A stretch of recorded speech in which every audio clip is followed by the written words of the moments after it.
Expedition 33 is amazing, so why does it cause so much bad blood? Clair Obsure Expedition 33 didn't just launch to rave reviews and strong sales, it launched like a missile straight into the heart of an industry that's been desperately trying to justify its own bloated irrelevance for years. This wasn't supposed to happen. A turn-based RPG from a relatively unknown French studio wasn't supposed to dominate the conversation, top the charts and embarrass half the AAA slate, all without a massive budget, a celebrity cameo or a single live service hook, and yet here we are. But instead of celebrating, certain corners of the industry panicked. Not because the game failed, but because it didn't.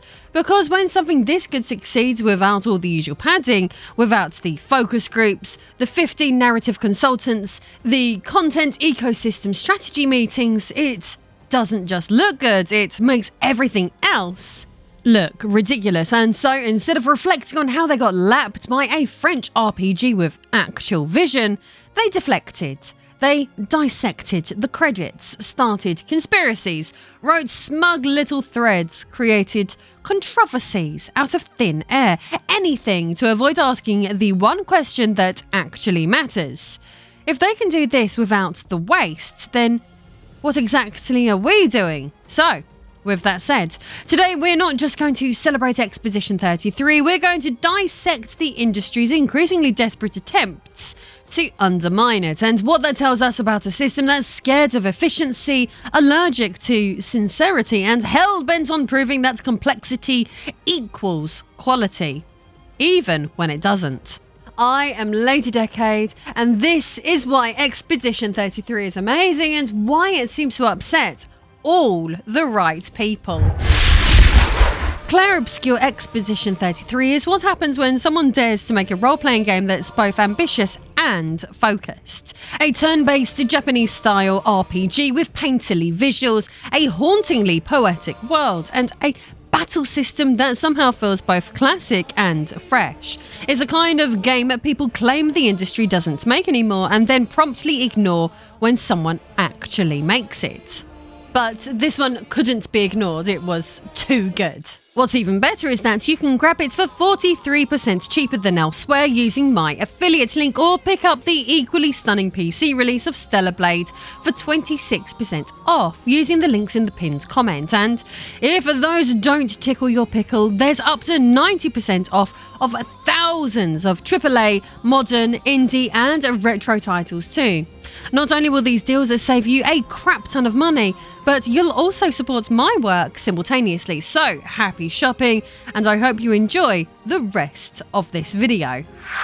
Reviewers compared Expedition 33 to Final Fantasy X, Persona 5 and Nier Automata, only with tighter pacing, fewer filler quests, and an art direction that makes most AAA games look like they've rendered in wet cardboard. And it didn't just feel handcrafted, it actually was, or at least that was the impression people were given. And this is where some of the annoyance apparently originated. You see, part of the buzz around Expedition 33 wasn't just the quality, it was the story behind it. Made by a team of under 30 developers, gushed Jeff Keighley at Summer Game Fest, a line that echoed across the internet like gospel. The ultimate underdog tale, a passionate team making a masterpiece on a shoestring budget. And look, the core team, that small studio, it does exist. Sandfall Interactive, operated with around 30 people in-house. But here's where things start to wobble, because if you dig into the credits, as journalists and developers soon did, you find a rather more complicated picture. There were QA teams from QLock in Poland, combat animations from a Korean studio, voice work handled in the UK, translation services, audio production, porting support and marketing teams from Kepler Interactive. So in total, the credited contributors number in the hundreds. Now, as you will all know, none of that is remotely unusual. Outsourcing is absolutely standard in modern development. If you've played anything built in Unreal Engine, you've probably enjoyed the fruits of a dozen external studios. That's not the issue. The problem some people have here isn't who made the game, it's how the story was sold. Because if you tell people that this was the work of under 30 devs and quietly skip over the dozens, if not hundreds of contractors who also built it, you can see why some gamers might feel a tad misled. Some have even gone as far as to claim that by presenting the game's development this way, it discredits many of the people who worked on the product. And once the 30 people story starts to unravel, it doesn't just make people skeptical of the game, it gives the industry cover to pretend this level of quality is achievable by skipping credits, slashing teams, and expecting miracles. So, what can we learn from all of this? Well, mostly the fact that Expedition 33 led to the gaming media taking a break from arguing about the objectification of female characters to instead have a meltdown over maths. Which, as mentioned, all kicked off after the Summer Game Fest when Jeff Keighley proudly declared that Clair Obsure Expedition 33 was made by under 30 developers. A nice, wholesome little brag about a small team doing big things, but alas, this was game journalists and industry insiders on social media, not exactly a place known for interpretive flexibility. Within minutes, people were demanding spreadsheets, cross-referencing LinkedIn, and asking if the studio dog counted towards the headcount, because God forbid you use round numbers in front of an audience that treats metaphors like court testimonies. These are the same people who take issue with YouTube titles that use the word disaster because there wasn't an actual explosion, or feel personally misled by a newspaper headline that used an ounce of narrative framing. Figurative language isn't just confusing to them, it's offensive. Say under 30 developers and they'll assume you're trying to deceive shareholders. These are the kinds of people who read satire and then email over some corrections. Nothing is allowed to be approximate. Nothing can be suggestive. Everything must be submitted with footnotes and a glossary. These are also the people who have asked me to change my video titles because they want them to be descriptive rather than, interesting. As if the purpose of a title is to be a shipping label. Excuse me, Lady Decade, please rename it to A Brief Overview of a Cancelled PlayStation Game from 1997. Otherwise, I might accidentally feel something before clicking. Heaven forbid a bit of ambiguity creeps in. They don't want intrigue. They want indexing, and every YouTuber ever will be more than familiar with these boring people in their comment section on every upload. So, here's the thing. It wasn't even Sandful who even said 30 people. It was Jeff. And while it's made for great marketing, it also wasn't factually literal enough for many people. Yes, Sandful Interactive has a small team of about 30 people, but the full credits, closer to 100 active contributors and over 400 names in total when you count voice actors, QA testers, localization teams, external animators, musicians, and more. In short, a very typical core plus contractor model, just like everyone else uses, including the AAA giants. But regardless of exact numbers, the Expedition 33 team is extremely lean. The truth is, when you compare it to the bloat of modern blockbuster development, it looks almost miraculous. The Last of Us Part 2 involved 2,169 developers across 14 studios and reportedly cost $220 million. Red Dead Redemption 2 took over 1,000 developers to build, and Horizon Forbidden West, that had 300 internal staff, 10 times that of Sandful's core team, and that figure doesn't even include the external contractors, localization houses, outsourced art teams, or support studios.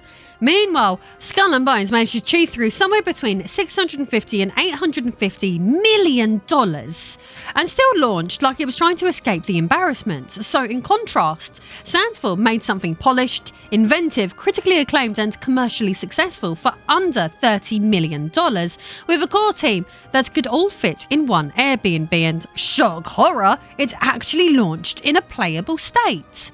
So, is any of this drama justified?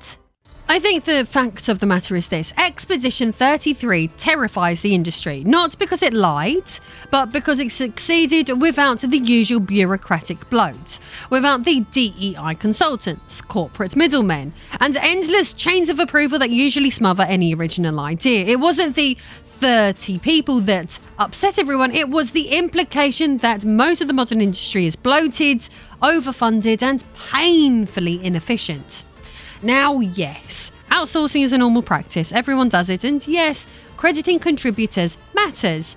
But let's not pretend that this outburst was truly about invisible labour. No, this was about the industry's immune system rejecting a threat to its status quo. Because if you admit that a team this lean can make something this good, you might have to ask what the hell everyone else is doing with 10 times the budget and 20 times the headcount. This isn't about semantics, it's about the fear that someone just proved AAA doesn't need to be AAA sized anymore. And that's the precedent they really don't want set. None of this is just about Expedition 33 succeeding, it's about what the success represents. And that's why the industry flinched. Because in a landscape where AAA games now take a decade, cost more than a Hollywood blockbuster and still somehow launch broken, here comes a turn-based French RPG made by a relatively small team that not only works, but it's magnificent. And worse, it doesn't follow the rules. No live service hooks. No open world bloat, no $400 million budget spent on stress testing water shaders for a feature that never shipped. Just focus, cohesion, and trust in the player's intelligence. That's why the system couldn't handle it. It wasn't that the game exposed a lie, it exposed many. That bigger doesn't mean better, that longer doesn't mean deeper, that spending more doesn't mean selling more. It called the entire AAA business model's bluff and did it with less drama than most patch notes.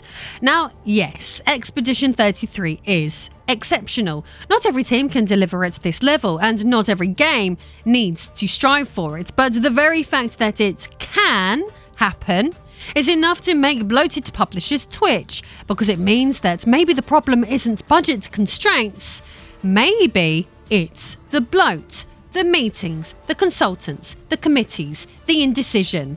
Expedition 33 didn't just challenge the numbers, it's challenged the excuses. And that's the kind of threat that gets noticed. One of the more persistent attempts to dismiss Expedition 33's success has been the Ubisoft refugee narrative. You know the one? Well, of course it's good. They're all ex-Ubisoft devs with industry experience, as if that somehow undermines the achievement, but that doesn't even hold up to scrutiny.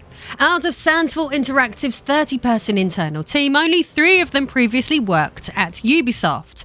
That's 10%. The rest, a mix of newcomers, indie veterans, and fresh talents pulled together by a creative director who just wanted to build something without spending the next decade waiting for a green light. That director, Guillaume Broche, left Ubisoft in 2020, not because of layoffs or scandal, but because he was bored. He says quite plainly that getting a project like Expedition 33 approved in a AAA environment would have taken 25 years. And if you've ever seen how many meetings it takes just to pitch a grey corridor in a Far Cry sequel, you'll know that he wasn't exaggerating. He said, projects like these, with new IPs, original stories, completely original characters, are super hard to push through in a big company. For me, a project like this would have taken 25 years to make in a big company, and I don't have that much patience. Fair enough. Because what Broche did instead was go small. He built a lean team, recruited talent online during the pandemic, and created a studio where decisions didn't get buried under 5 layers of managers. The results? A game with a coherent vision, a distinctive voice, and the kind of creative freedom that AAA hasn't seen in years. So no, this wasn't some secret Ubisoft side project. This is what happens when talented people get tired of waiting for permission. But sadly, there have been more attempted hits made against this game than the ones we've just mentioned. Just when the 30 developers drama was running out of steam, the discourse took a darker turn. Online anonymous claims began circulating accusing Sandsfall Interactive of discriminatory hiring practices, specifically that they were allegedly refusing to hire non-French or non-white candidates. The source, a single Twitter user citing unnamed messages. There was no evidence presented, no corroboration, just one inflammatory accusation amplified instantly across the usual Outrage channels. Within 24 hours, the developer responded, not with defensiveness, but with clarity. Expedition 33 was created with respect and tolerance by teams and partners from diverse backgrounds, cultures and perspectives. Our game was crafted with love. Please don't weaponize it to spread hate. It was a firm but diplomatic statement, and yet somehow that only added fuel to the fire. By this point, the controversy had shifted away from Sandsfall. It had become a proxy war for everything else. DEI, identity politics, global hiring practices. Some accuse the studio of being racist. Others accuse the accusers of trying to cancel a successful team for not ticking the right demographic boxes. And, of course, in true internet fashion, a turn-based RPG about existential rot was now being debated as if it were Mein Kampf. And that's the kind of threat that gets noticed. Let's be blunt, there is a real conversation to be had about tokenism, inefficiency, and the performative bloat that has crept into modern game development. But screaming fascist at a French JRPG because its developers didn't issue a press release listing their own ethnic breakdown? That helps absolutely no one. There's nothing wrong with raising concerns, but there is something deeply wrong with making career-damaging accusations based on vibes, anonymity, and a Reddit thread. The mob doesn't wait for evidence, and once a narrative sticks, true or not, it becomes impossible to untangle. Sandsfall, to their credit, didn't engage in a blame game. They didn't issue counter-accusations or start pointing fingers. They simply asked people to separate their game from online tribalism, and that request, more than anything, shows the absurdity of the situation, that a beautifully crafted, non-political RPG had to plead not to be dragged into other people's culture wars. Of all the people to get weirdly upset about Expedition 33, game journalists have often been near the top of this pile. In fact, some corners of the industry press have reacted to this game's success like it was a personal attack. It started with nitpicks, fact-checking the 30 devs line, which, fine. But it quickly escalated into something else, subtweets, passive-aggressive write-ups, entire threads dripping with resentment, and the question became, why? Because Expedition 33 didn't just ship a great game, it exposed the reality that many people are uncomfortable with. Perhaps you don't need a 1,000-person team, a battalion of narrative consultants, or 6 months of brand workshops to create something beautiful. That maybe, just maybe, too many cooks really do spoil the broth. This is hard if your job exists in the margin, especially when that margin is where inefficiency and bloat thrive. So let's be honest here, Expedition 33 is a problem for the bloat class, the people whose livelihoods depend on processes that produce PowerPoints instead of progress. If a team of 100 contributors and a $30 million budget can outperform a game that costs 5 times as much, then what exactly are all those extra people doing? Certain game journalists, and let's be honest, not all, but definitely a clique within the industry, often seem to resent independent success stories like Expedition 33 for the same reasons they seethe at YouTubers. For years, traditional games media acted as gatekeepers. They told audiences which games mattered, what was problematic, and what deserved praise and what didn't. Then, along comes a small, unknown dev team making something gorgeous and critically acclaimed without any big media push or ideological framing. And worse, audiences love it anyway. Just like how YouTubers built trust and followings outside of the establishment. Games like Expedition 33 prove that you don't need a bloated PR campaign or glowing op-eds to succeed. Expedition 33 didn't have 800 developers. It didn't waste 5 years pivoting to live service. It didn't need 5 narrative consultants and a TikTok campaign. It just made a great game. Efficiently. Sincerely. Likewise, YouTubers don't need a corporate structure or editorial board to write a good script or make a compelling video. That efficiency and authenticity make a certain crowd look slow, self-important, and unnecessary by comparison.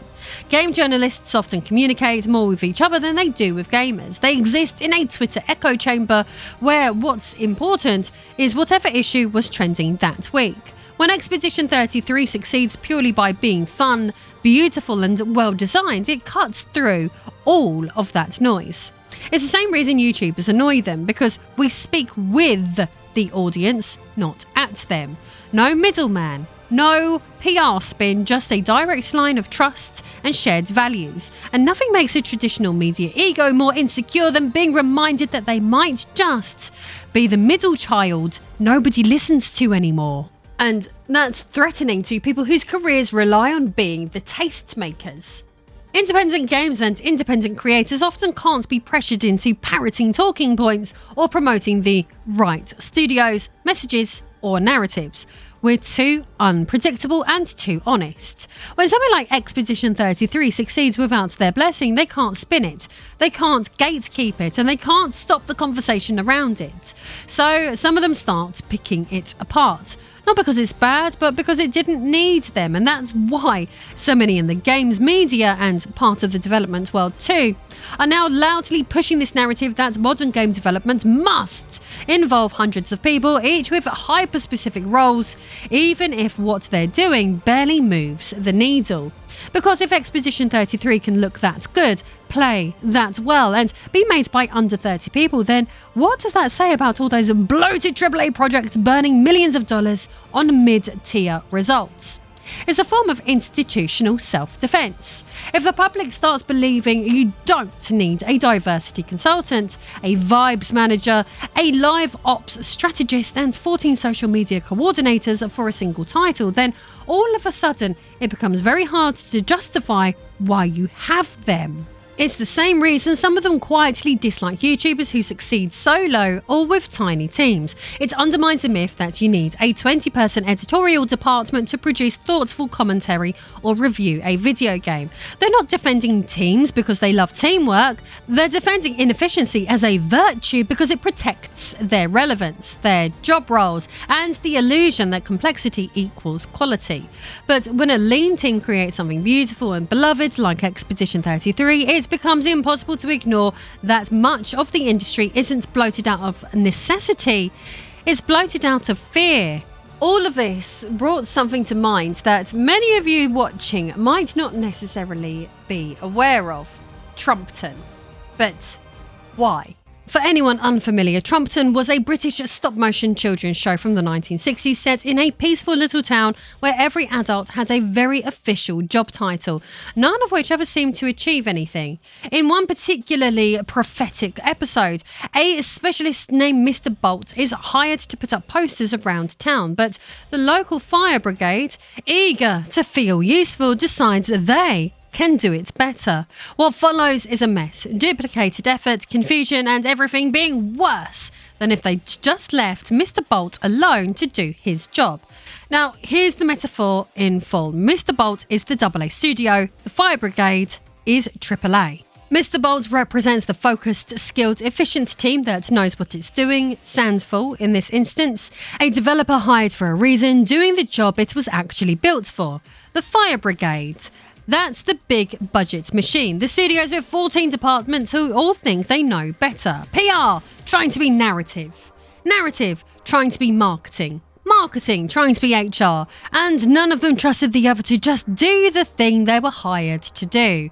AAA studios would probably point to that episode and smugly say, see, that's why we need structure and clear roles. But that's not the takeaway. The problem wasn't a lack of roles. It was too many people doing the same job badly and getting in each other's way. The very model of modern AAA. That's not structure, that's chaos wearing a lanyard. Expedition 33 didn't succeed in spite of ignoring that model. It succeeded because it ignored it. No budget padding, no fake jobs, no committee to debate whether the Dream Eater boss needed a trauma backstory, just a team of people making something focused, heartfelt and stunning. And that's what's truly unsettling the industry class, because if this model works, and clearly it does, then we have to admit the truth, that the existing model doesn't. So the journalists lash out, the execs get nervous, the consultants write threads, and all the while a sleek little AA RPG from France continues to sell, continues to impress,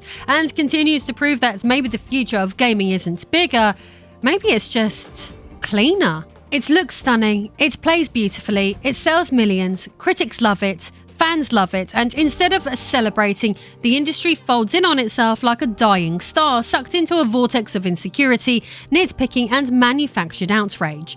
Meanwhile, the game, still standing, still glowing, still being played and loved by everyone who couldn't care less about the industry's internal turf war, and that's what makes this whole thing so deeply, profoundly pathetic.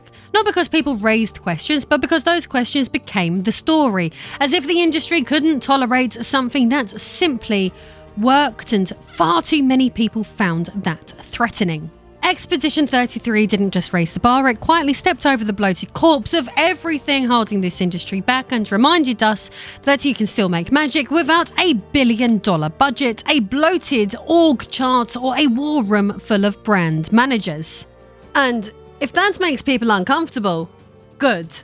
You can grab Expedition 33 for 43% cheaper than elsewhere using my affiliate link, or pick up the equally stunning PC release of Stellar Blade for 26% off using the links in the pinned comment. And if those don't tickle your pickle, there's up to 90% off of thousands of AAA, modern, indie and retro titles too.